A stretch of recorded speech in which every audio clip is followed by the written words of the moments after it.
হয় যে আমরা জুলাই মাসের দিকে বা জুলাইয়ের শেষের মধ্যে আমরা একটা শেপ দেখতে পারবো।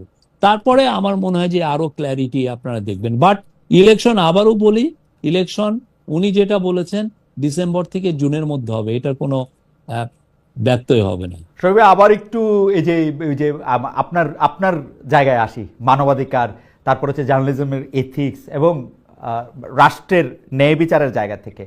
শরীফ ভাই, আপনার কাছে কি মনে হয় যে আসলে বিগত সরকারের সময়টা একটা লম্বা সময়, 15 বছর, সেই সময় বিভিন্ন শিল্পী, বিভিন্ন কলাকুশলী, বিভিন্ন সচিব, বিভিন্ন সামরিক সচিব, তারা নানার সময় নানা কারণে সরকারের কেউ ঘনিষ্ঠ ছিলেন, কেউ ঘনিষ্ঠ ছিলেন না। এখন সাংবাদিকদের মধ্যেও কেউ কেউ, তো এইটার মধ্যে কার বিরুদ্ধে মামলা করা হবে, কাকে বিদেশ যেতে দেওয়া হবে, কাকে ছেড়ে দেওয়া হবে এবং কাকে দেওয়া হবে না, এটার মধ্যে কি আপনাদের একটা পিক এন্ড চুজ কাজ করতেছে?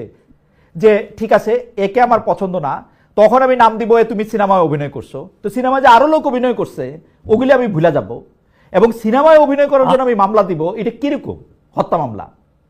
আমরা মনে করি যে ল, মানে হোম মিনিস্ট্রি বা পুলিশ